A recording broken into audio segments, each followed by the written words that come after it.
February wound up being a month that had a very different feel to it than January did when it came to my playing habits. January saw me complete a few games and even wind up earning a couple platinum trophies for the PlayStation. In February, I still felt like I played a number of games, but the results were a bit different. I only finished one really short PC game, which in some ways I had a hard time counting, but I did wind up playing a wide variety of games this month. I think a lot of this was that our family had a lot more time to play together this month, and we wound up playing a bunch of random games together over the course of the month. Quite a few of these games I've only played once over the last month, but play them I still did. I think this month has 16 different games on the list, so buckle up because we're going through quite a few games this month. Also, one last note, I wound up sick right at the start of March, so I wasn't able to record this video as early as I would have liked. I'm still not quite 100% in terms of voice, so if I sound a little off in this video, that would be why. But enough of that, let's get to the games. As I said, I did finish up one short little game in February, and that game is I Frog Got. Now this is a strange little free-to-play game. I was able to get through it in less than an hour. It's kind of a game that gives you tonal whiplash. It looks on the surface like it's this cute, maybe even this kind of chill game, but that game is not really those things. It's kind of a combo of cute, creepy, and even horror, depending on how you play it, as it does have 3 different endings. It wasn't terrible, but I wasn't all that excited by it either. It's pretty simple and easy to get through, but it's not a game that you'd expect from its title and cutesy beginnings. I didn't really start too much new in the story category this month. Even the technically new game to this list isn't a new game to me. I also didn't get to playing the Ace Attorney collection this month, so that kind of got dropped for this month at least. I always wanted to get to it, but I just got a bit too into some of my other games that I started playing this month, and it just never quite made it to getting played. But the first game in the story category is Marvel's Avengers. Now, I continue to be a bit heavy on playing Marvel's Avengers this month because I've just been enjoying my time with this game. I did finish up the main campaign this month, but I'm also trying to get some of the other side story stuff that's been added via updates done. While I'm doing this, I'm also trying to get some of the trophies from the game and see what I can get fairly easily while going through those little added story bits. Now, this is definitely the story game that has taken up most of my time for February. I know that Marvel's Avengers gets a really bad rap, and it is very flawed, but even so, I have been super enjoying my time with it, and yeah, that kind of shows by how much I've been playing. The second game on the story list is Overcooked All You Can Eat. After a couple months of absence on this list, Overcooked makes a return. My wife and I were actually able to play together once this month. We're getting ever closer to finishing up Overcooked 2's main campaign, maybe only needing 1 or 2 more plays depending on how long we get to play to get through that and head into the DLC content. Hopefully we'll be able to keep being consistent at least over the next few months and playing it at least once or maybe even twice a month.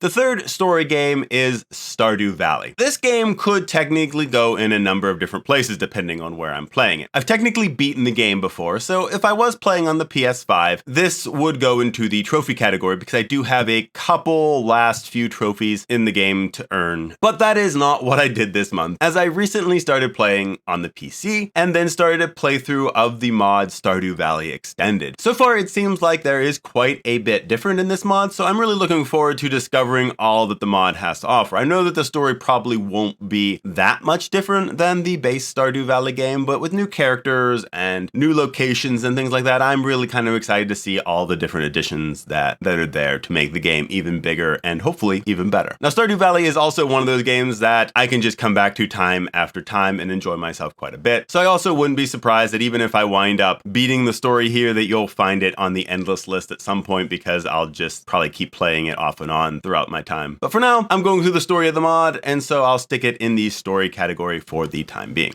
Moving on from story games, I'll be focusing on games that I call endless games. These are games that don't have clear-cut endings. They can be more online PvP, arcade, sandbox, creative, simulation, or party games. Now, these are games that I can play off and on, that I just really enjoy. Some of these are ones that I'm just playing for a season, and they don't really have an ending point, but once they're done, I probably won't really be going back to them. There's kind of a wide variety of games that really fall into this category for me. Now, this category is packed full this month. In part, this is due to what I mentioned earlier and having more time to play with family this month, and the fact that our kids have been super random in terms of the games they've been picking lately. Many of the games on this part of the list have only been played once or twice over the month, but they've still been played and most of them have been enjoyed. The first is Fortnite. You know, Fortnite, it's always on the endless list. I don't think it's ever not made the list for one of these logging of the backlog videos. So you know my love of Fortnite. Fortnite is well into Chapter 4, Season 1, and will be coming to a close early in March. Actually, I think today, the day I'm recording this, is the last day of that season. Needless to say, I'm pretty much ready for the next season. I wound up getting all of the super levels this season, which is one of the first times I think I've gotten all of them, but I really tried to make an effort to do that this season because I really did like them. This month has also had a bunch of different event type things with in-game rewards like the Most Wanted event, and then 2 new ones that happened right at the end of February in the Cryptic and the Find It in Fortnite quest lines. There was also the web event School of the Llama, which was not quite as good as the other ones in my opinion because there just was a lot of annoying stuff you had to do for that one. Regardless of whether you liked some of these or not, there's been a bunch of things going on, and I've been enjoying my time with the game. We've played more as a family this past month with things kind of slowing down with sports and some of that for a season, and we're looking forward to seeing what the next season will be like. Second game is Bloons TD6. I didn't really play Bloons too much again over this month. Played a bit of one contested territories, but I only really played it a few times during that week. There isn't really any reason for not playing it. It just kind of got lost in the shuffle with all the other games this month. This was also a game that didn't really get picked to play together as a family this month, so that's also part of why this didn't get played as much during February. The third game is Cookie Run Kingdom. I've been continuing to play Cookie Run Kingdom throughout February, and I feel like I really got a decent ways through some of the content that I hadn't gotten through yet this month. Last month, I focused on getting through the Cookie Odyssey Chapter 1, and I got most of the way through that last month, and then I was able to finish up Chapter 1, blast through Chapter 2 during the month, and I'm a little bit into Chapter 3 right now. Now, I still need to figure out how to take on the Master Mode levels. I've tried them a few times, but I haven't really been able to beat any yet, but I've never really sat down and really tried to work out like what I need for success on those either. So I'm hoping that maybe in March, I'll look into doing that a little bit more if I can get some of my other, new story modes completed or get them as far completed as I can and then move on the master mode. But other than that, the second anniversary event has been going on, so I've been working on that. I've also been continuing to level up my team and trying to get all my epic cookies that are at least available through the mileage up to 5 stars. And I'm very close to achieving it. So yeah, really, I was very happy with the progress I had in Cookie Run Kingdom this past month. So I'm kind of enjoying that. It's my kind of guilty pleasure game, but I do enjoy playing it. Fourth is Marvel Snap. Here's another game that I've also continued to enjoy. Over the past month, I was pretty happy as I was able to get both Venom and Deadpool to help me tweak my Destroy deck. I also made a couple new decks centered around Patriot and Mr. Negative, so it's always fun to try to make new decks or add different cards to already existing decks and then try them out. Like, I just continue to really enjoy that. And I also tried the new game mode that they introduced this month, which was kind of like a friendly battle with, people you know. It's pretty fun, but it feels a bit long, especially since you don't really get anything for playing that mode. Sure, you can try out new decks in kind of a non-competitive, you don't lose anything if you lose kind of mode, but at the same time, you don't get anything either. So I'm not really sure what I think about it. It's kind of fun to do maybe once in a while, but it wouldn't be something that I would do regularly. Fifth is Minecraft. From this point on, we'll be looking at endless games that I only played once during February. Now, Minecraft wasn't one of these, and we were able to play it together as a family one night and work on developing our base village area even more. I think most of the family worked on getting our animal situation under control, which included getting some different colored sheep for a variety of colors of wool, as well as making separate pens for the different types of animals. While they did that, I worked more on getting wood, mining, and building out our base more. I don't think there was anything particularly interesting that happened while we were playing, but it was a fun time. And as always, Minecraft's one of those games that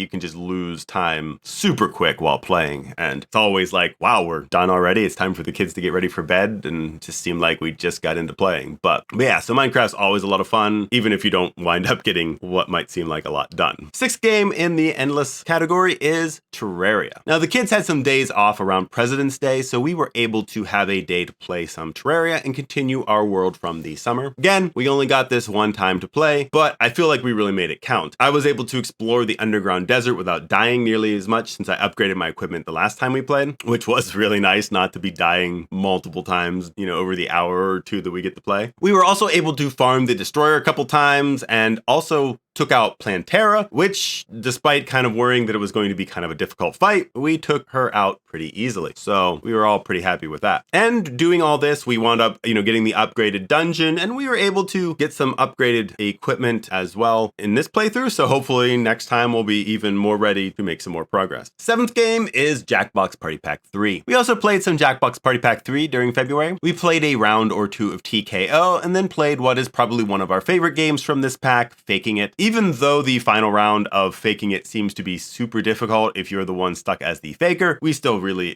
enjoy that game. Took us a while to try out the Jackbox series of games, but they've been one that we really enjoy playing together, and we continue to pick up a new pack every now and then if we find it on sale or something like that to be able to play as a family, and we typically have a lot of fun with at least a couple of games in every pack, if not more. It just kind of depends on the pack. Some we've almost loved all of them, whereas other ones it's like, there's 2 or maybe 3 clear favorites. But yeah, definitely games that I recommend just to kind of be able to play. 4 people, again, is a little bit on the low side for us, but, we make it work. But if you have got more people or, regularly have people over for a game night, these are definitely great games to go for. The 8th game is Goose Goose Duck. Now, this was a game that I had introduced to me by my son. I had never really heard of it before, but it's basically Among Us with the duck being the imposter trying to kill geese. It's a duck trying to, pretend to be a goose, which is a little bit of a weird concept, but that's fine. Now, the big difference here, that at least when we played it, is there's all these kinds of roles in the game. Now, I know Among Us has started to introduce different roles, but Goose Goose Duck has a lot more, at least in the mode that we were playing. We played the draft mode, and so you were able to pick what you were for the round going into it, and it was quite a bit of fun. We played it with our family and a couple of our son's friends, and we had a lot of fun with it. It's a little chaotic, but it was a lot of fun. I think I liked it a bit better than Among Us, to be honest, but I also don't play Among Us the most, and when I do play, it tends to be only with the 4 of us, so it's not exactly the best Among Us experience out there. The 9th game is Overwatch 2. Now, I used to play Overwatch fairly regularly, but had yet to play any Overwatch 2 when it released, or upgraded from Overwatch, or whatever you want to say exactly happened with this. It's not a sequel that feels very sequel-y, to be honest. If you liked Overwatch, you're probably going to like Overwatch 2, as I said, it's not really that different. There's been some hero reworks and an even worse monetization than the loot boxes, if you ask me. But yeah, it's largely the same game. I don't really know why they had to go and make it Overwatch 2. Maybe there's bigger improvements that I'm just not really sure of, but it's basically still Overwatch. Still fun. Change in monetization is really disappointing, and I don't like how they've really changed how you can earn things. Like you used to be able to earn some of the